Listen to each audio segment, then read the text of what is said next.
What's going on, everybody? Welcome to Sector for Nerds, and welcome to another episode of Star Wars The Clone Wars Retro Discussions. Today we're here to talk about Season 2, Episode 10, The Deserter. This episode was directed by Robert Dalva and written by Carl Ellsworth. The cookie for this episode: it is the quest for honor that makes one honorable. Before I turn it over to Intro Guy, make sure you guys like this video and subscribe to the channel. Also, make sure you guys are staying tuned. February 21st, we are going to be having weekly discussions on each and every episode of Star Wars The Bad Batch Season 3. Technically, that first week, since there's going to be 3 episodes, it's just going to be like one video on those 3 episodes. But you guys get what I'm saying. Every week, new videos. So stay tuned. Also, you guys, by the time this video goes up, I should have YouTube membership options available for you guys to subscribe to. It's not only a good way to help support me and my channel, but it's also a way for you guys to get extra content. And if you guys subscribe to my $10 tier, not only will you guys have access to new content every month that's exclusive to you guys,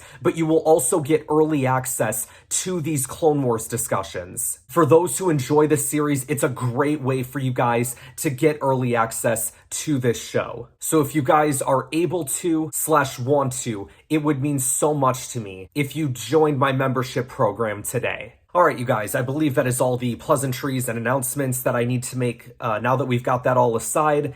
Time for me to bring in Intro Guy. These nicknames that he gives me every week, you guys, for the past how many weeks now? I swear he's just taking these from somewhere, but I can't put my finger on it. Ladies and gentlemen, allow me to introduce you to the Juggernaut, the Tribal Chief, the head of the table, the big dog, Intro Guy. Take it away. Fugitive. Though the Republic has won many decisive battles against the Separatist army in the Outer Rim, the Jedi have failed to capture the elusive General Grievous. After specifically targeting members of the Jedi Council, a trap was set. But following a fierce confrontation, the droid general managed to escape to the surface of the planet Seleucami.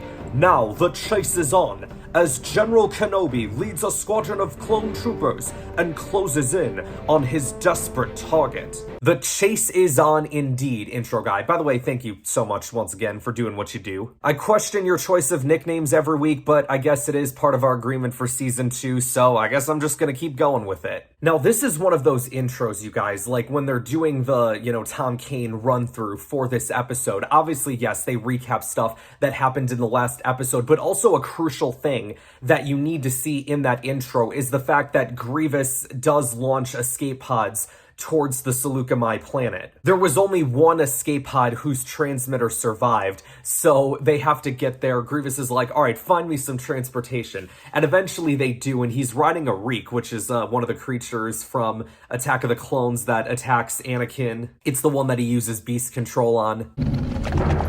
Poor battle droids all episode, you guys. Like, they need to get their power recharged. They've probably been walking for who knows how long, and it's like, they just need some power. Grievous cuts one of them up that's complaining, and then he's like, any more complaints? And the droid's like, oh, no, I don't think so. You would not let us ride on one of those creatures with you, sir. If you would allow us to close down for a few moments.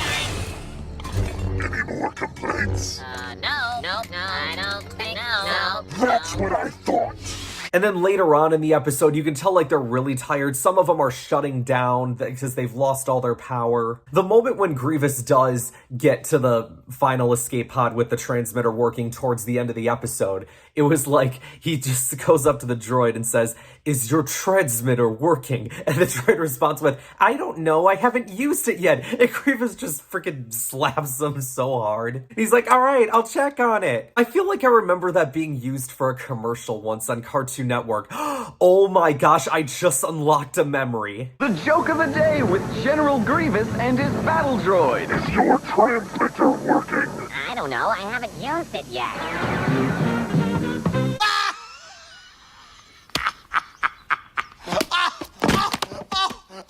But you guys, General Grievous was really only a small factor in this episode. Honestly, his part of the story, along with Obi-Wan, like that whole chase, kind of felt like the B plot of the episode. Our A plot was with Captain Rex.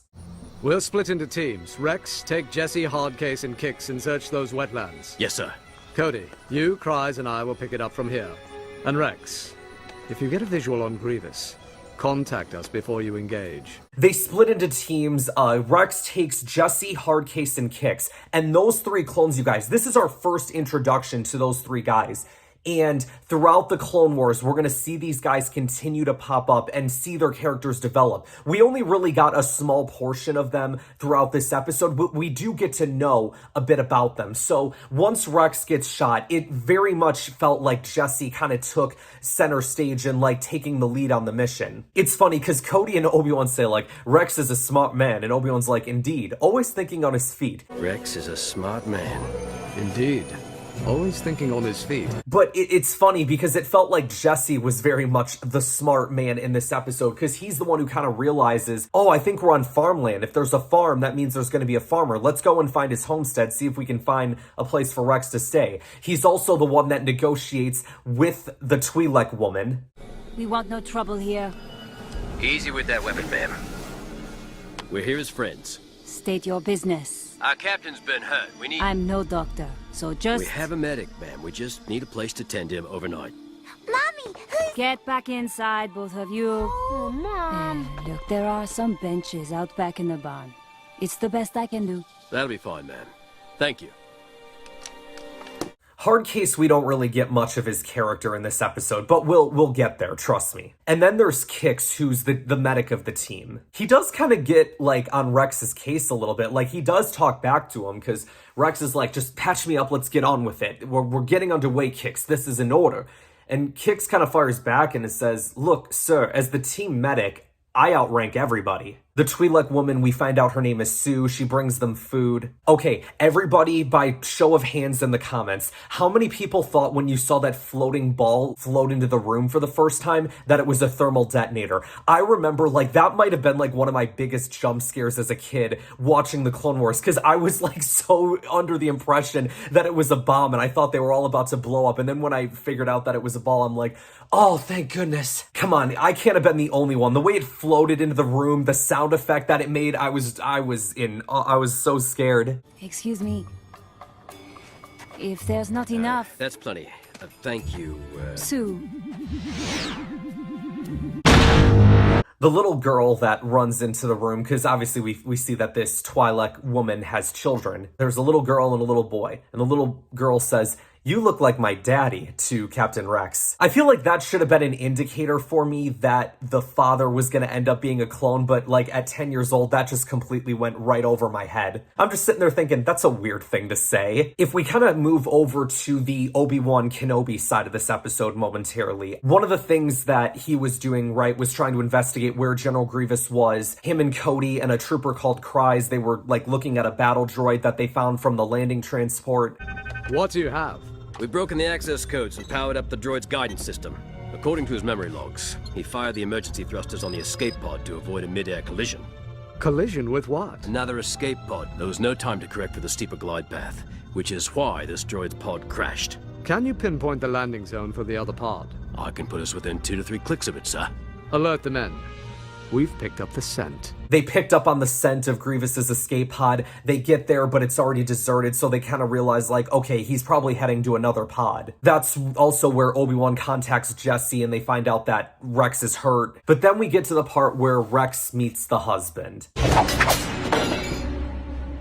Who are you?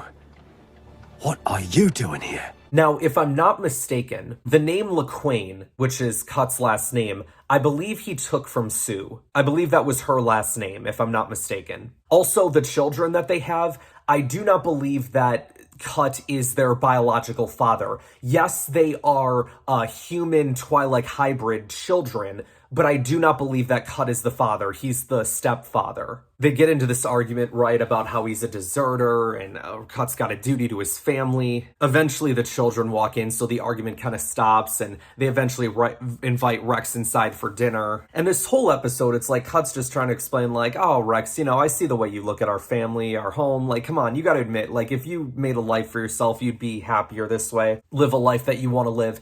And I love Rex's response to it, where he's like, what if I am choosing the life I want? What if I'm staying in the army because it's meaningful to me? Because if we fail, I am part of the most crucial moment in the history of the Republic. If we fail, then everyone's children is going to have to be forced to live under an evil that I can't well imagine. And it's so ironic because that evil that Rex can't well imagine, little bit of foreshadowing, comes from within the Republic itself. Eventually, we learn Cut's backstory as well. He served at the Battle of Geonosis, his troop transport was attacked, they started killing everybody off, and he knew there was no hope, so he ran. I think what's interesting about this whole thing is the fact that we've seen a clone traitor, right? We've seen possessed clones that take on the Jedi. We've yet to see a clone that goes, you know what? I don't want to be a part of this war. I don't want to be a part of this army. I want to just go and live my own life, have a family. So the two kids, the girl's name is Shia, the boy is Jack. They go outside to play, and as usual, kids always find a way to get themselves into trouble. Sue alludes to that in the Bad Batch series. Yeah, I mean, I guess if we go off track for a split second, you guys, like Cut and Sue,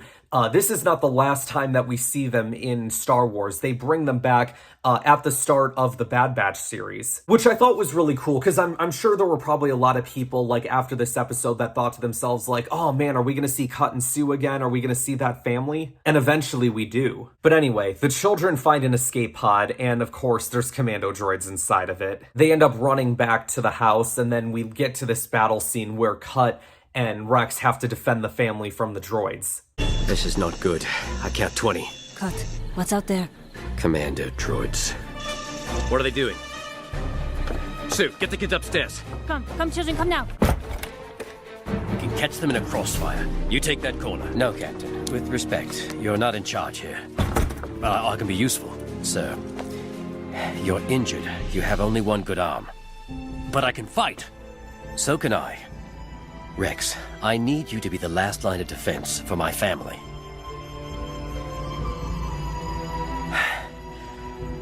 I'll take care of them. Thank you. Rex ends up being with the family while Cut kind of takes things on the front lines. Some of the droids do make their way upstairs, so Rex ends up defending the family.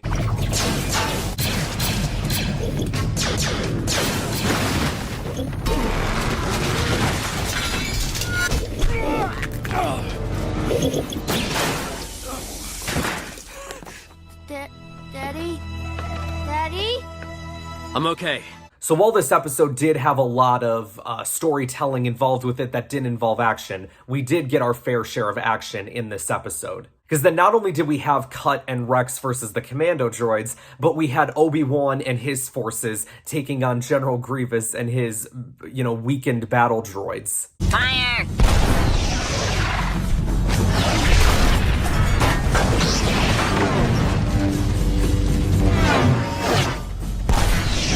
Tank 2, port side! Great shot! Where is that ship? Grievous wanted to get a shuttle down to the planet. He eventually gets that. The gun on the tank ends up overheating, so Obi-Wan's like, all right, well, if you want something done right, do it yourself. Cody, Jesse, cover me. And so he runs towards Grievous and starts taking him on in a small saber duel. All right, Obi-Wan, we have got to talk for a second, my guy. This is the top general of the Separatist army, and you have a chance to either capture or kill him right here, right now. And instead of taking that chance, when you have him pinned down against the escape pod, you decide, you know what, before I deliver my final move, I'm gonna pose for a quick second and then attack, leaving an opening for General Grievous to get all the whereabouts within himself, kick you, get to the top of the escape pod, and fire a cable at his ship so he can make his getaway. All because you decided to show off. Come on, Kenobi. It's like this instinct within Obi-Wan that he's just like, I have to pose. It's my thing. I just can't help myself. Oh, Obi-Wan, you could have done it, man. So yeah, Grievous makes his getaway. Cody's like, are they all right, sir? And Obi-Wan's like, no, we're right back where we started. And whose fault is that, Obi-Wan? The episode ends with Obi-Wan getting in contact with Rex, making sure he's okay. And then Sue asks if he's gonna have to turn in Cut, and Rex is like, sorry, Sue, it's my duty. But in my condition, I probably won't remember any of this. But crucially as well, he says, you're still a deserter, Cut, which is certainly not a coward. I think that battle scene against the commando droids proved as much. He did exactly what he said he was gonna do, and that was fight till his last breath to keep his family safe. I feel like stories like this are always like the most relatable about like someone just trying to protect their family. And that's why I think stories like this work out really well. And the final shot of this episode is like, you know, Rex, it's very much a Lone Ranger style moment where, you know, you got the Lone Ranger, he helps out the people, gets back on his horse and rides off into the sunset. That's exactly what this ending was. So yeah, you guys, that kind of concludes this episode. Overall, you guys, I did like this episode. I think growing up, I didn't enjoy it as much, but as I've kind of gotten older and I've seen the episode more times, I've kind of learned to appreciate it more. I think I definitely like the last episode better, as it was an episode that gave us a lot of General Grievous. It gave us new Jedi that we had not seen in the Clone Wars before. We get a bunch of great lightsaber battles, so yeah, but that is not to take away from this episode. I really do like this one. So yeah, you guys, you'll have to let me know in the comments below what you guys think of this episode. Next week, you guys, we are going to be talking about the episode titled Lightsaber Lost. And if you guys become channel members, you can get early access to that video. Instead of waiting until next week Monday to get the new episode, you guys can get that episode on Friday, meaning you only have to wait half the time. Thank you guys so much for watching. Be sure to like this video, subscribe to the channel, share this video with others to help support the channel, and I will see you guys next time. Time to die. How does this work? My lightsaber! You're a Jedi?